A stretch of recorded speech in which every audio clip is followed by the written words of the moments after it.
Good evening, ladies and gentlemen, and welcome to the fifth and second to last race of the Elite Racing Experience here at Eldora. My name is Carlos Acosta, and joining me in the booth is my good friend, Race Clark. Race, how you doing tonight? I'm doing good, Carlos. How are you? Doing all right. Sorry we couldn't get you here last week. Glad that we have you here this week. And, well, last week, we're going to forget about that. That was something else. This we're at the second and final dirt race of the season, and it's going to be a doozy. It's Eldora, and I haven't seen these cars drive at Eldora, but I've driven at Eldora with other vehicles, and it's always a blast. How about you, Race? You're right. I haven't driven this vehicle anywhere yet, but Eldora I've driven plenty, and I think it's one of the best tracks for goofy cars that aren't typically good on dirt, like the truck and these heavy things. I think it's gonna be a good race. It's gonna be a good high line race, I think, with a bunch of sliders, and I think we're gonna see that high line wear out tonight. Yeah, we currently have about 11, 12 drivers out taking the field tonight. There are a lot of people not making it tonight. I believe the official excuse was college football or something along those lines. But taking a look at the updated standings with two races remaining, Ethan Stanley is your points leader. However, not far. Right behind him is Tyler Fody, only 6 points behind. Matt Gruenberg in third, 21. Jared Rexing, 22. Jesse Reisem is 27. And Tate Lido, 29 points behind. In seventh is going to be Johnny Thomas, 30 points behind. Gerald Campbell in eighth, 31 behind. Chad Frankenfield leaped up 2 spots to find himself in ninth so far, with 2 races remaining at minus 36. And Hunter Smith firmly in the top 10, minus 36. So we're kind of already seeing it's looking like it's gonna be a battle between Ethan Stanley and Tyler Fody, and well, I mean, I'm excited for this battle here. Let's see, I believe Ethan Stanley's here. Tyler Fody is also here, and they're currently third and fourth in the early points of qualifying. Yeah, looking to be a good one. You know, Matt Gruenberg not terribly far out the way. 2 races ago was just a penultimate thing. That's the right one, but just a 6-point gap between first and second for the championship is really exciting, especially on the dirt. Looking like so far Gruenberg on the pole 17-9, 9-8, but very close to the top 3 there. Call it top 4. Yeah, it looks like everybody has actually already posted a qualifying lap, with the exception of Ethan Resner. So 12 cars in total here tonight. But that doesn't mean we're not going to have excitement. We're going to have excitement just like we had the last couple of races. Taking a look with right now, we only have 2 drivers on track. It's Matt Gruenberg and Tate Lido, and Tate Lido's just chilling there. He's just sitting there menacingly. But Matt Gruenberg's still just practicing, running some hot laps. And Race, what are you seeing that Matt is doing in these, I guess, like last second warm-ups? Yeah, like you said, I think getting some last second practice, you know, maybe in a way kind of wearing out that high line for your last minute attempts. But it looks like he's got a good field, chucking in there with a lot of confidence and kind of keeping it up there the whole time. But you can already see that high line is a lighter shade than the rest of the track, sucking the moisture out with only 10, 11 cars. Going to be interesting once we get into green flag conditions. Yeah, I have a feeling that just like the previous dirt race, track position at the end is going to be very key. But just because you make a mistake or somebody forces you or spins you out early on, that doesn't mean that you're going to be fully out of this race. As we've seen on the last dirt race, on the last couple of races, it's a lot of drivers who have made mistakes in the early portions of the race have come back and finished in the top 10, if not won. Yeah, short field, you know, so a lot of opportunity, big wrecks, you know, been competitive all season long. So I really wouldn't count anybody out, especially on the dirt here. But still, you can't count on that at the end of the day. You got to have track position. That's showing how important that was at our last dirt track. And looking like Matt Gruenberg may hold on to the pole here. Yeah, and it looks like we're going to go ahead and finish up with qualifying right now, as we head on over to the first heat. I'm going to go ahead and let the intro play out so we can get a quick lineup of the first and what should be the only heat out there tonight. Okay. wait it out. We've already kind of seen the lineup already. Matt Gruenberg on your pole. Ryan Gabel in second place, not too far behind him. Third and fourth in row number 2 is going to be Ethan Stanley with Tyler Fody right up behind him. Good second row. Row number 3 is going to have none other than Jesse Reisemus and Tate Lytle. Going to be those drivers. Definitely will look out for them. They're going to be contenders. Another contender, Chad Frankenfield in 7th. Jared Rexing in 8th. And to round out the top 10 in row number 5 is Gerald Campbell and David Tooker. And the final row is going to be Zach Evans and Ethan Resner. Remember, Ethan did not post a lap time in qualifying. So that's what we're going to be kind of expecting here. As looks like everybody's gridded up. We're all ready to get going. We're going to have 25 laps to get this heat done. 25 minutes as well. I don't think we're going to come into an issue where we need to run out 25 minutes, as I believe somebody's having issues. No, it looks like it's all good. But I'm excited. I'm excited for this. We had a fantastic first dirt race 2 events ago. I don't believe you were here for this one, for that one, Tate, but you're here now, and Eldora should also be a barn burner. Yep, I'm pretty excited. I love cars that aren't meant to be on the dirt, traditionally on dirt. It always ends up being a good festival. I think you're going to see some side jobs. I think you're going to see some lane changing. And I'm really excited to see what a quick here 25, hopefully just 25 lap race and out to be. Yeah, I'm a little surprised. I'm a little surprised Johnny Thomas is in here tonight. He loves slinging it out here in the dirt.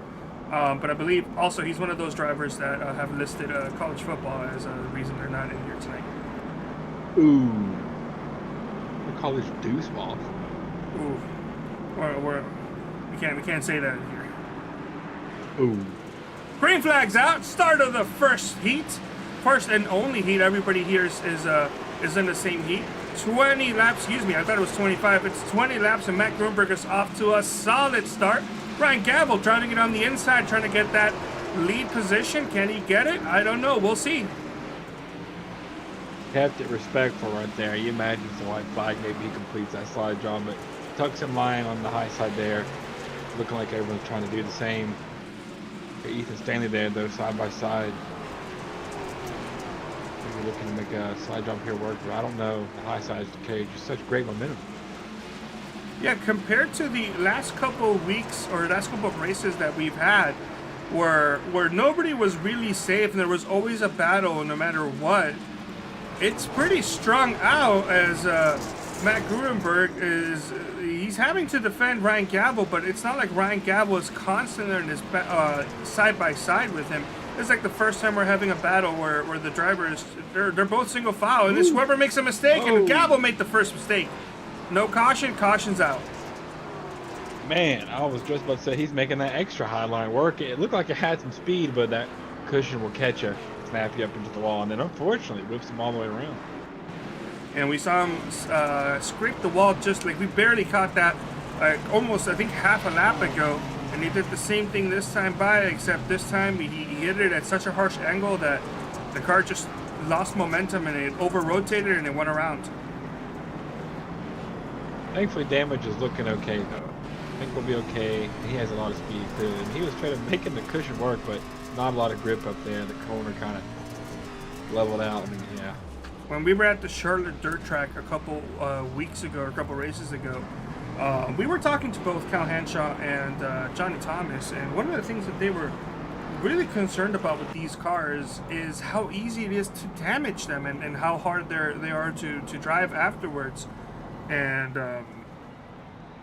that's something that they were taking care of. They were making sure that they had the car there at the end, and unfortunately for both of them, they all got caught up in mid and late race incidents during those races, so they weren't able to really contend and show what they really wanted. But that sucks for Gabel. However, this is only heat number 1.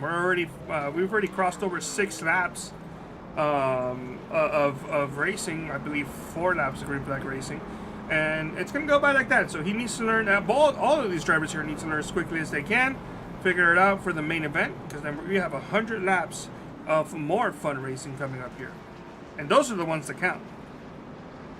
Yes, sir. Good time to feel some things out here. Learn what you need for the future.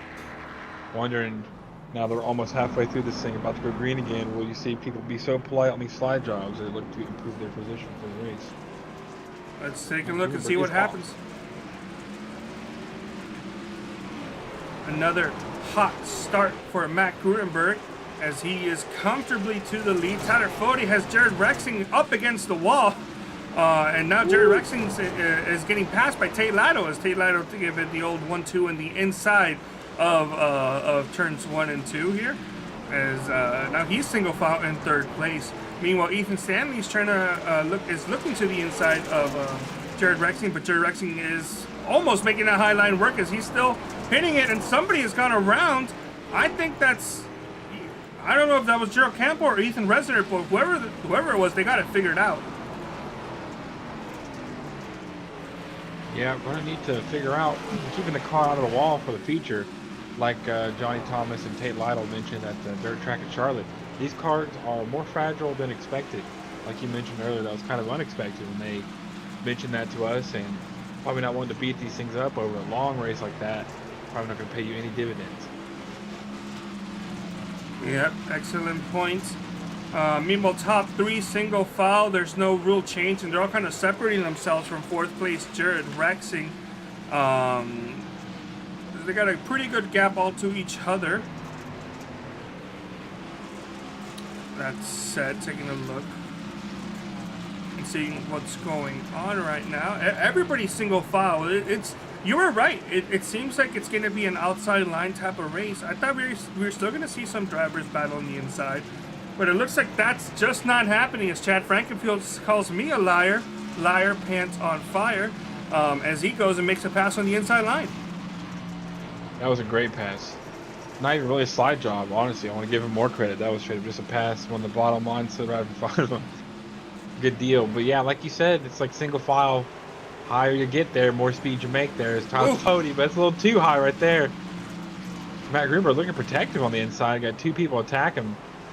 Almost controlling the draft, looks like, here at the dirt. Yeah, these single file drivers were all doing a good job. And what's the word? They were separating from the rest of the field in 4th place and back. And now they separated enough where they're starting to battle. However, it just looks like they can't get right past Gruenberg. They can get almost to his quarter panel, but once they get any further than 3rd place in Lytle or whoever's in 3rd place starts battling and go side by side, and they just lose whatever momentum that they had. As well, look at Lytle driving in there deep on the inside, trying to get alongside Matt Gruenberg, but it's just the advantage that the outside line has. It makes it hard for anybody to hold on and continue to stay side by side. That being said, look at 40 in the 40, get a good run on the outside. Wow, it's like both of the lanes have such a clear advantage in different points of the track that it's hard to even make ground. I agree. Impressive lane management by Matt up there. You can see on the entries of the turn, we're finally getting some of that wear and tear on the track, a little bit of rubber wear, and you can see it real good there. That's hot and slick. Hard to make a good entry there. As you can see, they're using up every bit of that track. Matt choosing maybe the faster, grippier dirt on the bottom side at this point in the evolution now with 2 laps to go. Side by side, though, Tate Lyle's got some runs. He got some runs. He's got the run. He's there. By Gruber. Wow. Got momentum. Matt's going to send it in there. A crossover. Great racing. Last lap, 4 more sets of corners as they go around, is taking a send in the block. Gruenberg's going to go for another crossover as they're side by side here going into turns 3 and 4. Into the wall goes Lytle. Oh man! Oh my goodness! Side by side at the line. Lytle got it after hitting the wall in 3 and 4. I can't believe that. Wow, just a crossover fest. I thought Matt had the momentum there, but that high side prevailed. Great race, both of you. Yeah, what a fantastic drive. Yeah, when Lytle hit the wall in 3 and 4 in the early parts of 3, I thought that was it. I thought, okay, well there goes Lytle's momentum, but he must have found the extra grip of that the outside line is able to provide their exit in the corner, and did a fantastic crossover move and got the position. So excellent job. Gonna move on over Excellent to job. warm up for just a couple of seconds. As a matter of fact, how long is this warm up going to be? Just around a minute, so 40 seconds remaining. That's enough time for us to go through the Heat 1 race results. As we mentioned, beautiful drive battle for the win between Tate Lytle and Matt Grunberg. Tyler Fody was there. He was there with, even with 5 laps to go, making an attempt, but unfortunately just gave it too much there. A little bit too early. Finished 0.7 seconds behind.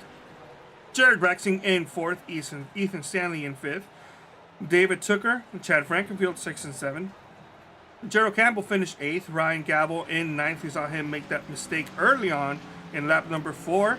Jesse Reisemis in 10th. It's going to be a 10-car invert, so we're going to be starting off with Reisemis and Gabel front row. So watch out. This is going to be a good time for Gabel to redeem himself. Zach Evans finished in 11th, and Ethan Resner in 12th place. As that was it for the warm-up, I believe they are gridding on down. Great race. It looked like a bad omen at first, maybe an early caution, thought that's how it'd pan out, but they just got to chucking it out there, crossing it over high side, low side. That was awesome for a heat race. Well, while the starting grid goes on through your screen, I'm going to go ahead and give a quick moment to shout out the Elite Racing League premier partners. Let's start off with Blue Egg Marketing. Rev up your business with Blue Egg, your marketing pit crew. Turbocharge your lead generation with experienced drivers that can navigate the competitive track to connecting with your customers. With Blue Egg, you're always in the pole position, leading your brand towards victory lane. Don't spin your wheels. Accelerate success with Blue Egg, fueling small businesses to win big. Also, thanks to Worldwide Technology Raceway, they are a motorsports racing facility in Madison, Illinois, just east of St. Louis, Missouri, close to the Gateway Arc. It features a 1.25-mile oval that hosts the NASCAR Cup Series, Craftsman Truck Series, and the NTT IndyCar Series. It also has a 2-mile infield road course used by the Speed Tour Trans Am, SCCA, and Porsche Club of America. It also has a 1/4-mile NHRA-sanctioned drag strip that hosts the annual NHRA Camping World Drag Racing Series Midwest National Event. Also, shout out to 4D Racewear, makers of the ultimate sim racing shoes and custom apparel designed for sim racers by sim racers. 4D sim racing shoes are custom engineered to connect racers to the pedals in a way no other racing shoe can provide, and still provide all the comfort needed for those double and triple stints. Visit 4dracewear.com and check out the original racing gloves for your feet. Race! It's time for 100 laps here at the beautiful Eldora racetrack. It is time indeed. The pace truck lights are out, but the track lights are bright. Bring that thing down pit lane. Jesse Reisman leading us to the green, and it is green. Side by, oh no, it's okay, it's all good. Looks scary, fireworks, I love that. Here we go, side by side down to turn 1. Turn 2 now, they're staying side by side, but Ryan Gabel looks like he made Pavel on the high side. Looking like everybody trying to file in as quick as they can. Watch out for the helicopter. Woo! Helicopter thought it was a war zone over there for a second. I don't think they got the heads up news of that. Yeah, a little close there on the briefing. Ooh, a little contact there, beating and banging. Those fireworks are still going. Fireworks on the track, fireworks in the air. Tell the pilot to pull back a little bit. Sheesh. I keep on forgetting that that's the thing here in Eldora. I'm always like, I'm gonna remember this for the next time I'm here, and then I forget. So I gotta start writing it down. Nothing has changed except for the fact that Ryan Gabel is the new race leader. I believe he got that before anybody even crossed the finish of lap number 1.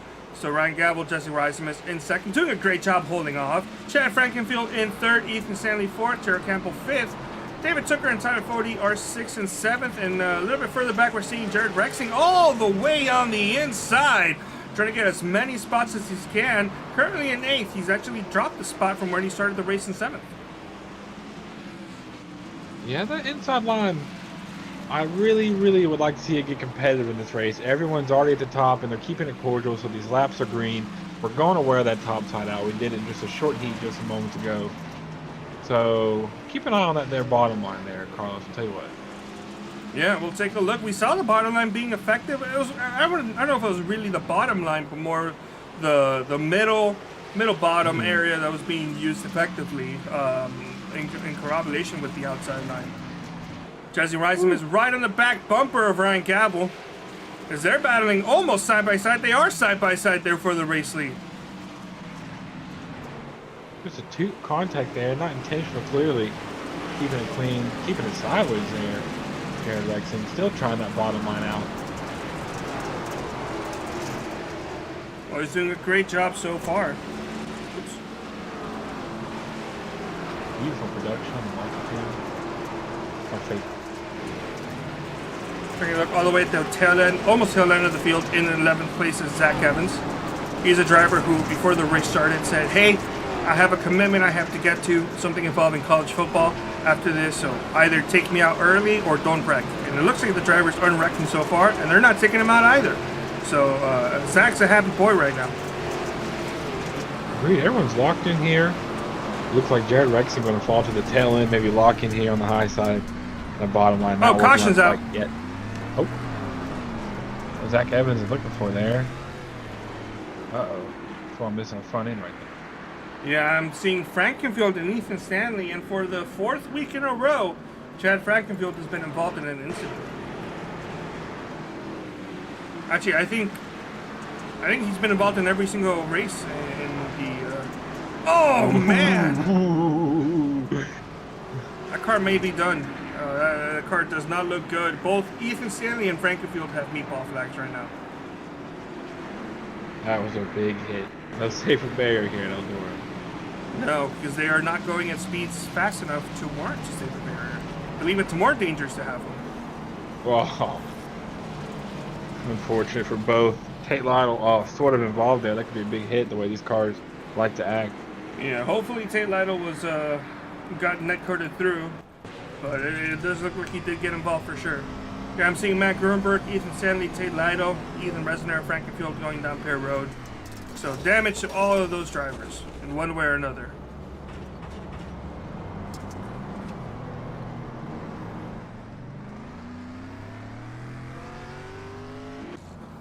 That's a big one this early. Yeah, very early indeed. And I'm trying to figure out what happened to my Discord. There we go.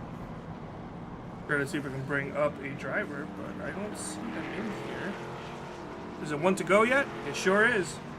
So we'll see. We did not communicate with this driver if we're going to bring them up during the race, but I'm sure he's not going to mind. So we'll have a talk with him next time we have a quick caution. Okay. But first caution's done. Ran the first 10 or so laps under green.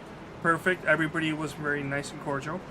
We had an issue there involving Frankenfield and Ethan Stanley. Both of these drivers are down in... Actually, no, they're back on track. Although they are 1 lap down respectively. Or they're both 1 lap down, I should say. Green flag's back out. Pace car is dipped down Pear Road. And Ryan Gabel's off. Nice and clear into turns 1 and 2 with Jesse Rice and Gerald Campbell battling side by side for that 2nd place spot. Jared Campbell looking sneaky up here in this battle. In this particular 3rd spot, but on the high side. Uh-oh, in the wall, Ryan Gabel is jumping the cushion, but able to stay at the lead position for now. Doing a great job. It looks like Ryan Gabel isn't getting his car as sideways as some of the other drivers, and it's making it work. He's barely having to scrub off speed, and he's able to pull away from the other guys. His contact around Gerald Campbell goes around as Ethan Stanley involved yet again. This one may be a car killer for him as he gets collected alongside Gerald Campbell and Jared Rexing.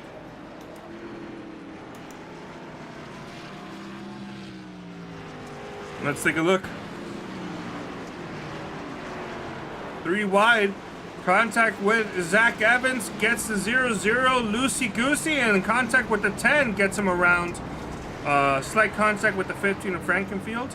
Heavy contact with the 92 and the wall. So unfortunate. Jared Campbell just barely gets some contact to the outside car, but then gets loose and then some snap oversteering. You're such a crowded environment right there. A couple guys, big hits.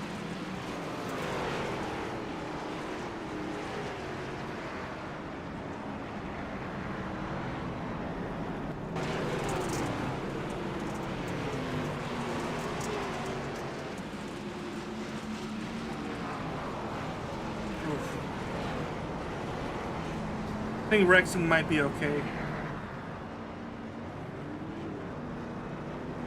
For sure, though, let's take a look here.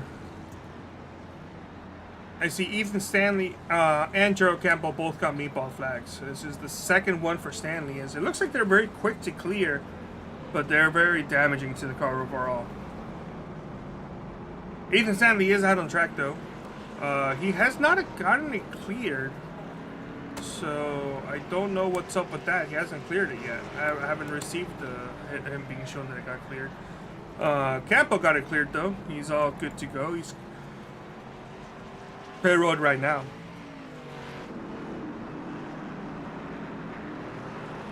Look at that, Carlos. See that high line? Mm-hmm. Whoa, out. Well, pace car's off. We're going to have the second restart of the night here. Lap number 19 of, once again, I was wrong. I thought it was 100 laps, but it's only 75, so we have even less laps than I thought we did. Interesting. There's 50 laps to go here. Just about. Ryan Gavin holding on to that lead. Frankenfield hard into the wall. He hit that a ton. By the way, Ethan Stanley does have a meatball cleared. Frankenfield's going down pit road. He got his second meatball of the night.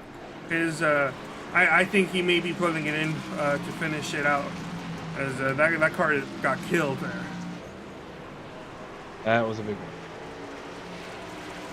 So that's pretty interesting that Ethan Stanley got his meatball flag cleared while he was. I think it was cleared via off-track official. I was curious as to what that slight repair was. Yeah. Taking a look here, Ryan Gavel has a bit of a threat for his lead. Jesse Reisemus is right behind him the whole time. And Jesse Reisemus and Gavel has been 1-2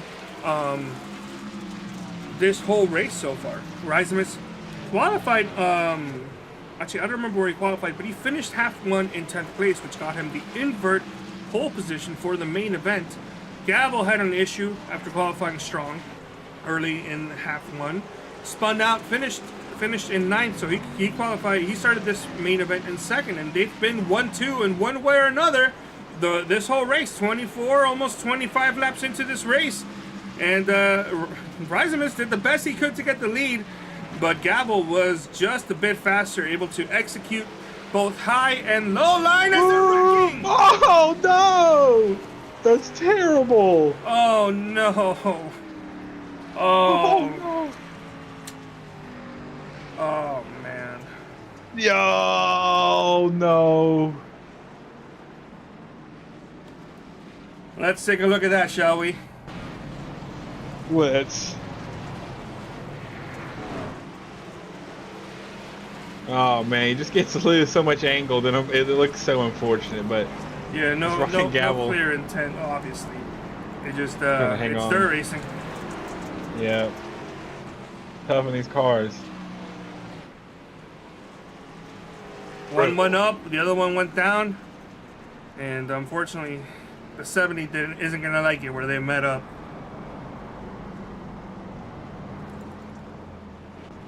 What a great job by Jesse Reisemus hanging on to the second place spot pretty much this whole time. Gave a real solid threat to Gavel there, battling for the race lead, and it looks like his one and only attempt could have been his for sure last one, as he ended up crashing. He got the meatball flag. We're gonna see how long it takes for him to clear that.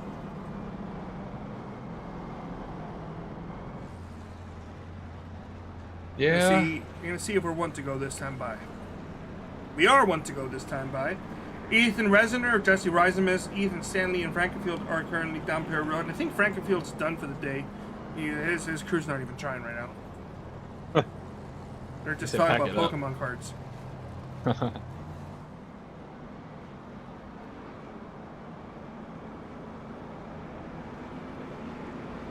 Base truck getting ready to pull down here. Almost any second now. And we're going to go back to green for the third time of the main event night. Green is out. Gavel's not waiting. He takes off. Doesn't have Reisemus right behind him. Reisemus only one lap down so far. He is back out on track, so that's good for him. But no competition right now for Gavel as Rexing barely scrapes the outside wall. However, Tate Lytle is battling on the inside, battling side by side for that second place position. Yep, I mean, the race has changed. Ryan Gavel still remains the leader, and at the end of the day has done a good job to stay in the lead, but that high side remains ever worn out. And as you can see, they're all up in the wall a little bit there.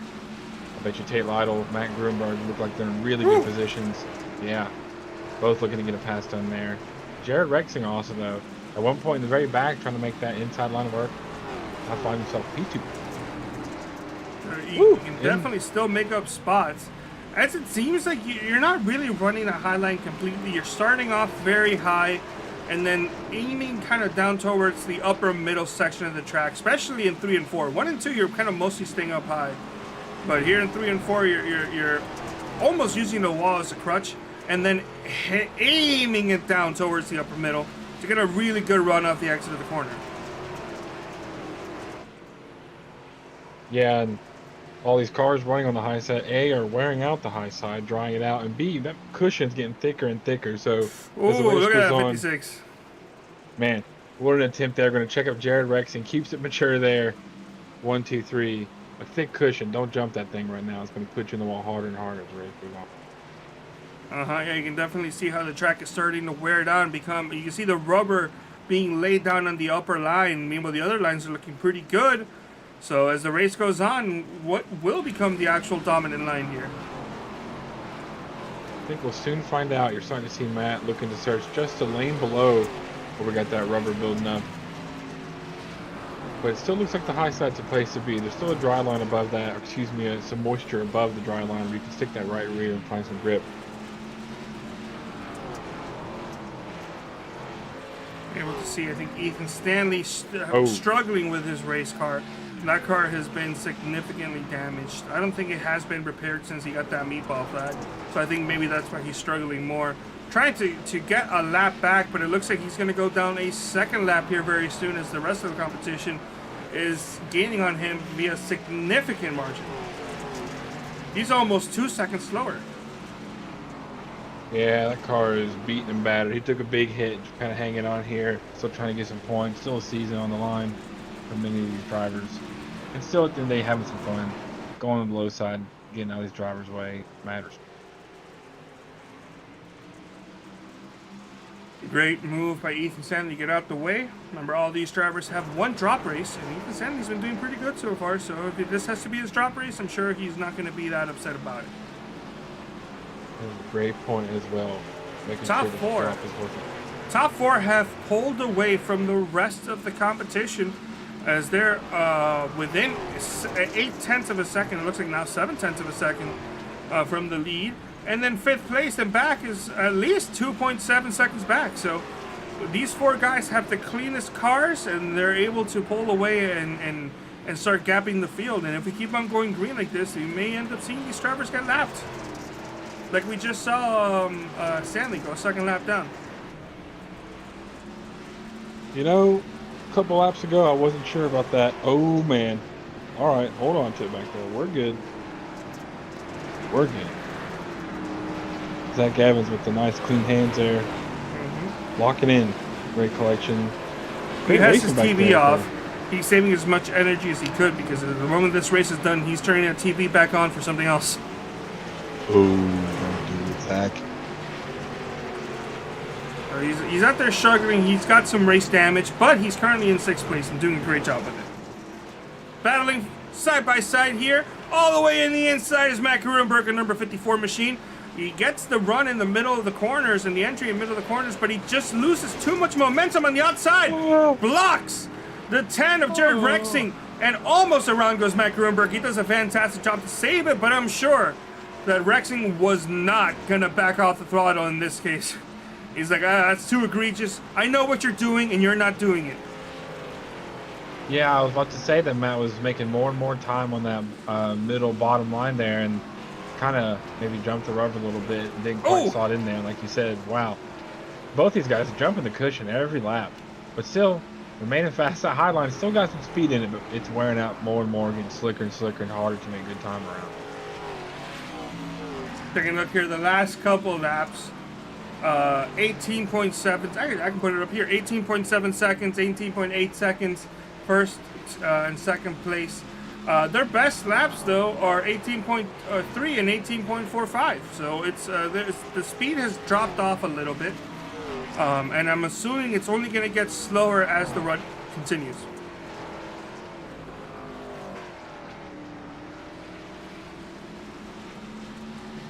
Masterful drive by Ryan Gabel this whole main event. He's kind of been in the front of the field, barely making contact with the car. Only lately has he been hitting the wall, as you mentioned. The cushion, as it's actually a big concern. He has these last couple laps he has been using that wall, and you know, we have the iRacing accumulated damage now, so eventually that car's going to snap and it's going to break. Yeah, you are very true, Carlos. That, well, you only get away with that for so long, and that cushion just keeps getting thicker and thicker. You notice every time they hit the wall, it gets kind of little. It's no longer just puffs of smoke. I mean, they are hitting the heck out of it. But they're both doing it, so it kind of equals out in a way, and they're both quick. Kind of pulled away there from Jared Rexing as well. Matt Gruenberg maybe looking to get into a battle with him for P3. But that entry to the outside line is slick, and there they are both meeting the wall again just a little bit. Wonderful multi-cam. Matt Gruenberg gets it done, and there's still 25 laps to go. I would not count out these two yet. Yeah, all they need is a caution to get back in this, and they'll be good to go. So 25 to go now when they cross the line. It's still Gabo and Lido, your battle for first and second, and then 2 seconds back. 3 and 4 is going to be Gruenberg and Rexing. After that, David Tucker, Tyler Fode, Zach Evans, Gerald Campbell, and Ethan Resner are all the drivers in the lead lap. Bryson is 1 lap down, Ethan Stanley 2 laps out, and Frankie Field has gone home. Put that thing in the hall.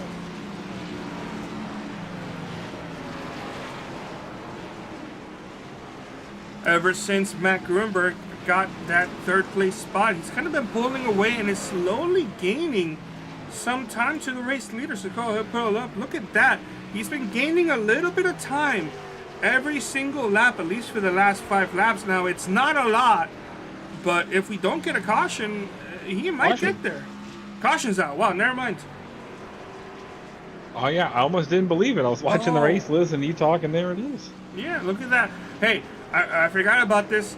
We had the fun flag caution. It's been enough time. The caution came out to keep everybody nice and close. I believe this is going to be the last one because we are almost at 20 to go. They're not going to throw another one. We just aren't going to run enough laps for there to be another one. So this is the one and only time is going to be used here tonight. And well, caution's out. Going to be restarting under 20 laps to go. Now this will be interesting. And Gabo, hang on. He's been doing a great job. Lytle, he's been there. Can he make the pass? And Gruenberg, we saw him win the half one. Started 10th, third to last. Has finally made his way up to nearly the front row. Going to be restarting this race in third place. Now, last week was a caution fest, unfortunately. We couldn't really go more than a couple of laps before the caution would come out, and sometimes we couldn't even make it a set of corners. This time by, though, is completely different. Now, last time, nobody could do anything to the race leader because the caution kept coming out. This time by, Gabel's just pulling away, and nobody can do anything because he's just a little too fast. So we're going to have to find a balance and see if Lido can do something about this.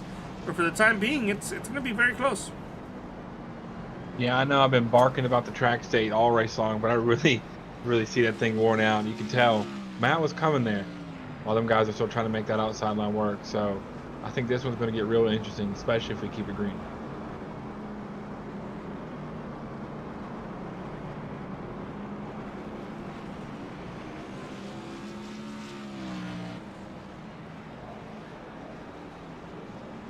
All right, pace car is off. We're going to be going here.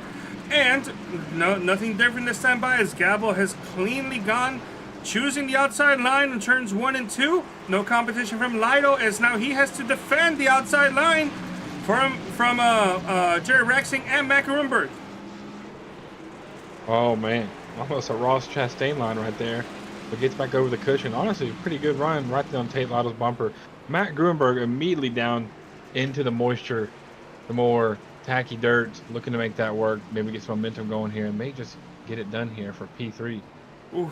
Ooh, wow. See the momentum the 56 had there in the entry in the middle of the corner. A little too much, but overall faster than Gavel, I think. If Matt Gruenberg can dial in exactly how much speed he can carry without hitting the wall, I think he has a shot for the win here. But for the time being, I think Gavel is just way too consistent for anybody to even think about passing him for the race lead, as we got 16 laps to go in a battle for second place. Exactly right. Matt is sticking to the inside line. It is sticking really nice to Oh, contact! Oh, no! 76 goes around. Not the 76, excuse me. The 6 goes around, and that will bring out the caution. I pointed in real life. Contact. I didn't quite see who it was with, but there was for sure contact, and the 6 of Zach Evans has gone around. Contact with the 70 of Jesse Reisemus, who we saw was pretty much in second this first half of the race up until an accident battling for the lead.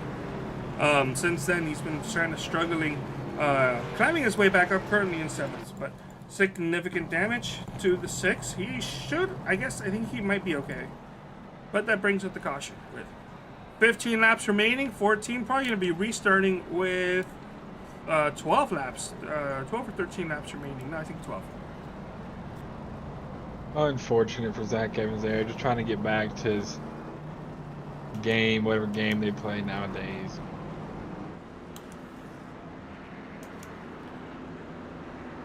Okay, well, we're down to almost single-digit numbers. What are you seeing so far? Do you think anybody has anything for Gavel, or like, do you think the track might be able to change within these next 12 or so laps, or do you think it's just Gavel's race to lose? Yeah, definitely Gavel's race to lose with the way things have shook out. And now I think we've kind of opened the door for maybe some more cautions, precautions here, and who knows. Tate Lytle's looking really fast, but hard to pass. And you got Matt Gruenberg trying to make the inside line work there. And then maybe Jared Rexing looking to capitalize on all this. So I think there's so many doors. Which one are we about to open here? Yeah, keep an eye out on Gruenberg, because he is there on the inside line. Might do something risky, trying to get the race victory. 12 takes off first, 56 second, 10 third, as a nice clean getaway. 56 and the 24 driving in there deep on turns 1 and 2, but this time the 12 is really far away as the 10 gets around the outside of the 56, and he's battling for second place into the outside wall. The 12 also on the outside wall, as everybody on the outside is smacking that wall. They're riding it around. As Gavel's kind of just pulling away slightly. It's a battle for second place between the inside line of Tate Lytle and the outside line of Jared Rexing. Just trying to make a pass work. So difficult around here. That high line still holding on. There's still a little bit of moisture right above the rubber. They keep moving the cushion up, finding some speed. Hard to pass. Ryan Gavel's holding on to this thing. 10 to go here. Almost 3 wide right there for P2. Yeah, it's a good battle as Gavel is now pulling away from 3rd and 4th, as he's going to start setting himself up for the battle for the lead, as we are 3 wide there for a split second for that 3rd place position between Gruenberg on the inside, 10 on the outside, and the 40 that was on the middle but is now on the inside of the 24. Now's the time. Looking at some slide jobs now. Throw politeness out the window. Ryan Gavel. Is he going to lead this whole thing here? Maybe not. Tate Lytle has anything to say about it. Oh, Lytle driving in there deep on the inside as he gets alongside there for a second. Can he do anything? As he loses the advantage there for a brief second, gets back in there. Ooh. He's going to try. Oh, man, yeah, he just drove it in there too hard. He lost way too much ground as Gavel just rode around him, and it seemed like Lytle was just stopped checking to make sure his order was all right before he continued. Yeah, now at this point, maybe only an opportunity for one more run. 3 wide right there for the 3rd position. Rexing, Gruenberg, and Fody. Gruenberg still on the bottom middle there, making it work. These guys still on the wall. Borderline a Ross Chastain Hell Melon line sometimes almost. beating the heck out of that right rear. The body guys are not going to be proud of that one. But man, I think Lido I think Lido may be trying just a little too much as he's overdriving the corners now on the outside, using the wall a little too much. I think maybe that's all we've seen for Lido. I think Gavel's going to start pulling away now, as Lido on the outside wall yet again. I think he's just trying to overcompensate through the corners, trying to get as much as he can. Yeah, that cushion's so punishing, but man, right up on his tail end there, Ryan Gavel got a little bit in the rubber, slowed the car down, didn't want to get in the wall. I feel like, Tate just maybe build a little more momentum before he makes that big pass. He's got the right technique, got the moves, got the speed. Just a little early, and then gets side by side and loses his momentum. I mean, he's still there. He still has a chance. I thought that was it. I thought that Lido was overdriving the corners, but it looks like he's doing a really good job of staying there. And he's now on the inside, turns 3 and 4. They're going to cross 2 laps to go. Advantage continues to be with Gavel as he's going to go enter by himself in turns 1 and 2 there on the outside. Lido following right behind him. Is he going to dip down to the inside or stay on the outside? He's going to stay on the outside way too hard as Gavel goes onto the inside. Maybe Gavel protecting the slide, but Lido looks to rebuild momentum, but maybe jump the cushion once again and hurt his momentum. Gavel to the top, Lido to the bottom. That might be all she wrote, probably. Yeah, that was it. This is the last lap going through 3 and 4. Gavel, no competition behind them. Lido 1 second behind, running the same lines as crossing over the start-finish line. It's going to be Gavel for the race win. What a performance. Did he lead every single lap there? If he didn't lead every single lap, I think in the first lap, it's possible that Risemus may have led one, or maybe when Risemus and Gavel are battling for that one time that Risemus led. I'm not quite sure, but I think Gavel for sure led all but 2 laps. I think he did lead all of them, though. Impressive. Great fireworks. The fireworks at the end of the race there.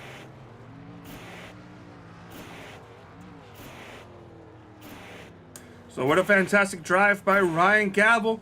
Gets the victory. And he's going to go and celebrate winning the Eldora dirt race here. Race number 5 of the Elite Racing League. Elite Racing Experience. So what a fantastic drive. Going to go ahead and get ourselves set up. Take a look at the final race results. Why don't we? We mentioned Ryan Gavel getting the race victory. Tate Lido in second. Good battle between both of them. Tyler Fody in third. Jerry Rex in fourth. Matt Grunberg finishes in fifth in the top 5. David Tooker in 6th. Gerald Campbell 7th. Ethan Resiner in 8th. Ethan Stanley 9th. And Jesse Risemus is going to finish in 10th place. First driver 1 lap down. Zach Evans in 11th. And Frankenfield wasn't able to finish tonight's race in 12th place. Dead last, 55 laps down. So what a fun race. It was a pleasure to have you here. It was a pleasure to be here. Great production, great racing. Always happy to be here. Sorry I missed out on the last race, but happy to be back. Happy to watch that show. What a good one. That's all right. Well, I'm trying to see if we can pull up some of the other drivers that were racing. Let's see if we can bring in Tyler Fody, who finished in 3rd place. You go ahead and bring him up, and I'll bring him up into you so you can communicate with him. Right. And here he is, Tyler Fody. Tyler Fody, hello. What a race. Tell us about it. Hey, yeah. That was fun. It took me, I don't know, half the race to really get a good feel for it. And also I was trying to save the tire a little bit just because we only had one set and you could really wear out the rears. I think I oversaved a little too much though. Put myself a little farther back than I wanted because that last 15 lap run, I felt really quick. It was just hard to try and get by Rexing. But no, it was fun. Kept it pretty clean. Avoided some of the carnage. And yeah, got to bring it home 3rd. Heck yeah, great effort. Great watching out there. What did you think of the track evolution as the race went on? That was something I was trying to stay on top of. We all obviously started around the top and then started moving back to the bottom. And right near the end there, it seemed like you could kind of go either lane, which was pretty cool. kind of helped me there getting by Rexing on the last corner. Yeah, I felt like they were both pretty usable, kept it exciting, and it was a fun time. It's awesome. It's great watching y'all exchange out there, pull some slide jobs, some crossovers. Carlos. Yeah, Tyler, we got one race remaining here going to New Smyrna. What are your thoughts going into that race?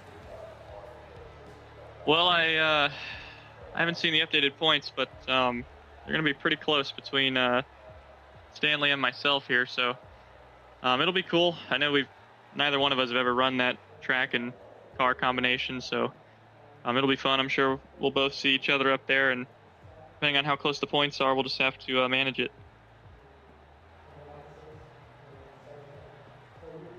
All right, sounds good. Thank you so much, Tyler. We wish you the best of luck, and we'll talk to you hopefully next week. Man, appreciate it. All right, race. Let me go ahead and bring in tonight's second place finisher. Why don't you go ahead and take it away with Tate Lytle? Hey, P2, tell me about your race. Well, I got involved in like the first two cautions. I probably had a couple minutes of damage there.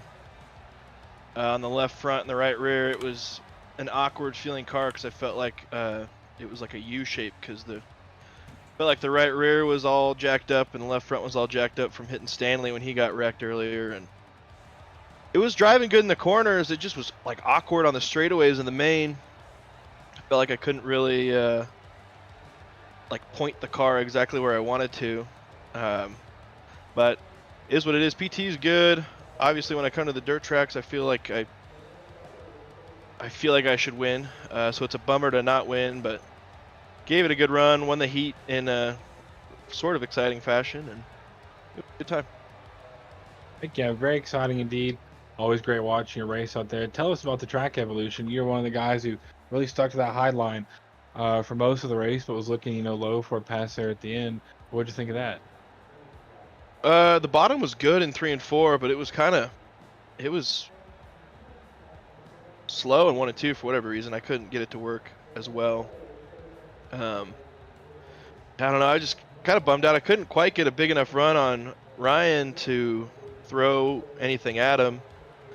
I was just hoping that he'd see me dive into the bottom and make a mistake and I'd be able to clear off the corner, but he never made that mistake and wound up winning it. He went to the bottom there coming to the white in 3 and 4, and I got a little excited because I was like, oh, this is my chance to get a run on him and maybe throw something in 1, but got all bent out of shape and wasn't able to do anything. So bummer, but shout out to Days Gone By for putting their logo on the car for just about everything, and shout out to Dadlo, Louise, and Jack if they're still watching. I know they like to throw it on the big screen and watch the races. So sorry I didn't get a win, but it was a lot of fun. Just wish we could, I don't even know, maybe 5 more laps, but I mean, I'm probably in the same spot. Just could never get a big enough run on him, and I made a mistake before he did. So still P2, and fortunately missed last week, so probably not anywhere close in the points, but still a good time. Heck yeah, still a good time, still P2. Great watching you. Carlos, what do you got? Yeah, Tate, excellent battle. We're going to finish off the season here in New Smyrna next week. I believe we're only 19 points out, I believe in 4th or 5th place in the standings. What are your thoughts going into that racetrack? I couldn't even tell you what New Smyrna looks like, so I have no idea. Do you even know if it's paved or not? I know it's paved, but I get all of those tracks down in Florida and the southeast confused. I don't know which one's which. So I don't know. I know one of them's got big old yellow curbs. And I know one's got like rumble strips off of 2. And the white line's not painted in 3 and 4. I feel like that's the one we're going to, but that might be Myrtle Beach. I really have no idea. I'll find out at about 5:30 Pacific time next Tuesday. Well said, Tate. Well, we wish you the best of luck, and hopefully we'll talk to you next week. Yeah, hopefully you have another decent run.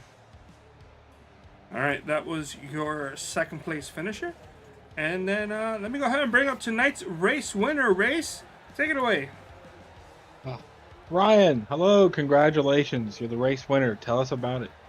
Yes, thank you. Yeah, it was pretty fun. I haven't been doing too well in these things, so I didn't expect much or practice much or anything. But that last race we did on dirt at the Charlotte dirt track, I don't think well, I didn't last very long, but I don't think it was nearly as fun a race as these were, even though I was kind of able just to crawl around on the top for the most part and hold everyone off and lead a bunch of it. But I thought it was a lot of fun. Had some good competition. I do want to apologize to Jesse there in the 70 car. I totally wrecked the hell out of him out of turn 2 before halfway or wherever that was. I got loose off of 2 running the top when we were racing each other, and I slid down the track, and I saved it and straightened it out, but I was 2 lanes off the wall, and he was on his way up, and, you know, it's too late at that point. So apologize to him for that, but otherwise it was a lot of fun, and glad I was able to pick up a win during this miserable season I've been having in these things. Yeah, an opportune win indeed, and in dominant fashion. If you didn't lead every lap, you pretty much led about 99% of them. I thought high side was so competitive, you kept it up there, but you know, some good defensive moves there at the end. Tell us about the track evolution and how you kept the lead the whole race. Yeah, the start of the race, because the way Chad had it set up here was the track reset before qualifying and before the race. So the track was very fast up top, basically the whole way around. A little bit past halfway, the bottom started coming in, especially in 3 and 4, which this is how this track usually is. And I think in qualifying, that was the line I ran, was the top of 1 and 2, and then middle to bottom in 3 and 4. So past the second half portion of this race, it really came in on the bottom, but I don't think it was enough to, you know, make an easy pass. So I was able to kind of just crawl around up top the whole way around. I know Gruenberg there in the 24 and Tate were both quite a bit faster at points. They'd get to me, but it was still really hard to pass as long as I pedaled it around on the top all right. I knocked the wall down a couple times, which didn't help my situation, but I knew as long as I ran up top decent enough, it'd be really hard for them to pass me. And then just kind of to try it out, those last 2 laps, I dropped to the bottom in 3 and 4 and the top of 1 and 2, and I think I was 2 or 3 tenths faster those last 2 laps than I was for the last couple before that. So top 1 and 2, bottom 3 and 4 ended up being the line at the end of it. But just the way this track and this car combo is, crawling around the top like I was just kind of really hard thing to beat. Yeah, I agree. It was really fun watching the track play out and watch you guys race around it. Carlos? Yeah, well, excellent job. You definitely held on and led pretty much nearly every lap, I believe. But we're going to New Smyrna next week, and what's your outlook? What's your outlook on that track?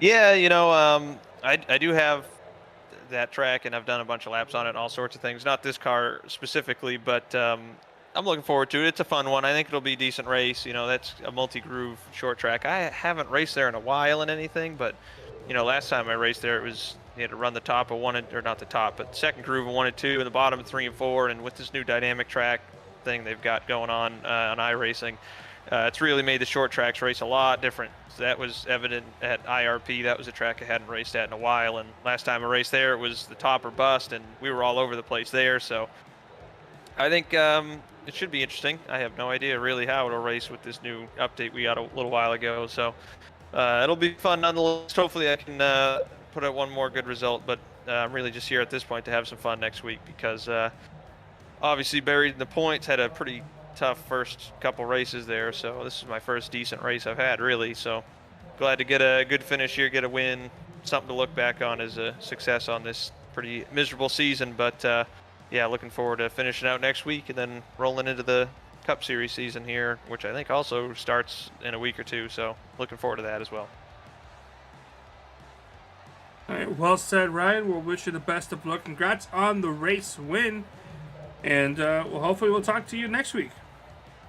Yeah, absolutely. Thank you guys up here, doing a great job as usual. Thank you.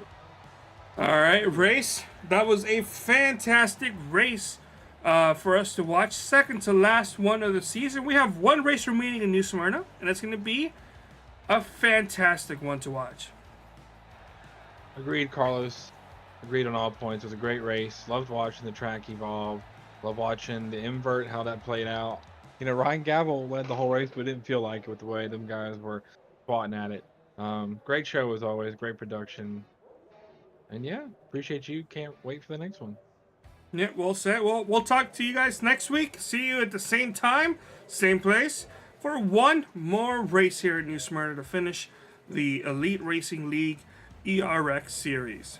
See you all.